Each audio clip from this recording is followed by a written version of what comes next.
2 ঘন্টা খেত করতেন পারেন না? 2 ঘন্টা খেত করলে 2 লাখ খেয়ার হয়, 2 লাখ ধান হয়। মানুষ সকলে ধান লাড়ে সারে, ধান সিদ্ধ করে ফিডা খায়। আমার কি খারাপ লাগে? 2 লাখ খেয়াল লইতাম পারি না, শৈল কুটকুড়ায় না, কিচ্ছু না। 2 ঘন্টা খেত করবেন। তে জ্বালায়, বউয়ের জ্বালায় 2 ঘন্টা খেত করছে।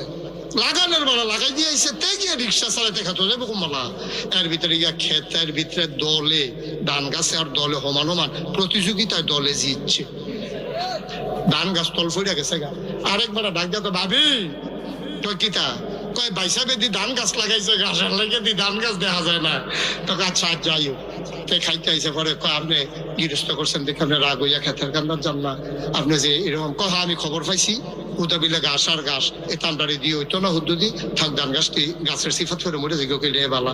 এর ভিতরে বিড়ি কই কি রে লেবারের রুজ কত শুনি খাওয়াইয়া বুলার দ্বারা দিয়ে হুটকি দিয়া খাওয়াইয়া 1000 টাকা। তো ধান খাইবা কয়টা? এটা উদ্যোগী হইতো না, থাক কিনা গৃহস্থী তোমার আল্লাহ দান কিনা দেন, ফিডা খাইও, তারপরে হইতে বাতনের দরকার নাই। এই ভিডিও আমার কাছে বুদ্ধি আছে না, আপনি তো বিড়ির বুদ্ধি কোন সময় নেন না। আমার কাছে বুদ্ধি কয় কি বুদ্ধি, কারণ উত্তর ফাটার করিম স্যার মুখ লাগে এবারে ক্ষেতের কান্দাটাতে একটা গুড়ান দিয়ে আনতেন ফাটের নিতে। করিম স্যার বাদ গিয়া কয় স্যার ওই আপনারা বউয়ে ফিডা বানাইছে, কইছে 2 লাখ খাইতে। আগে কইছি না নাস্তা খেয়ে যাচ্ছি ন যাই। তাই এতে আনন্দের কথা রাস্তা দিয়ে আনছে ক্ষেতের মাইকে দিয়ে, এই ক্ষেতের লাইলে দিয়ে সাইডগুল যাতে ঘুরে বাইতে গেল। বেড়া কয় কি তারে তুই এই ক্ষেতের সাইডগুল তো ঘুরুস করতে, দান্ডি লাগাইছিলাম। তুই কি গৃহস্থী করছ? না চাচা ওই আপনার বউয়ে কয় 2 ঘন্টা লাগাইছিলাম আর কি। কয় এইটা কি তোর ক্ষেত? কয় হ। আর এটা কি তা করছ? ধান গাছে ঘাসি দিয়ে একটা ফেস্তাই করেছি, কয়টা লেগে তো আপনার আনছি। এবার কতক্ষণ সাইয়া থেকে কয় আমিও তো চিন্তা করতেছি এত ঘাসের ভিতরে ধান গাছটি রইছে কেমনে। মুখ লাগানোর কথা আছিল, ঘাসও লাগাই দিছে, ধান গাছও।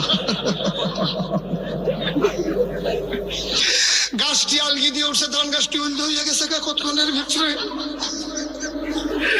আমিও তো কই এত তাদের ভিতরে দিয়ে আপনার তারা রইছে কেমনে রে। এটি তো টিহনের কথা না, ওইয়া রুডা বাড়ি জায়গানের কথা। আল্লাহ দেখে আমরারে রাখছে। আমি প্রেস ক্লাবও গেছিলাম একটা সম্মেলনে, বড় বড় সাংবাদিকরা আলাপ করতে আছে। বাংলাদেশটা রইছে কেমনে, আমরা কইতাম ফারাম। আমি কই কনসেন কেমনে রইছে? সব দেশ বিভিন্ন ফেরেস্তারা তো সাইডা দিছে, আর বাংলাদেশটা আল্লাহ নিজেরা তো রাখছে দেখেও হন রইছে। মজা কইরা কইছে, কিন্তু কথাটা আমার পছন্দ হয়েছে, কথাটা আমার পছন্দ হয়েছে। আমরা সাইয়ারা হইনা নাই রে, আমরা সাইয়ারা হইনা নাই। আমরা যেটারে বেড়া দেই এই বেড়ায় খেত খাইয়া লাই, ঠিক কিনা? খাও কপাল খারাপ।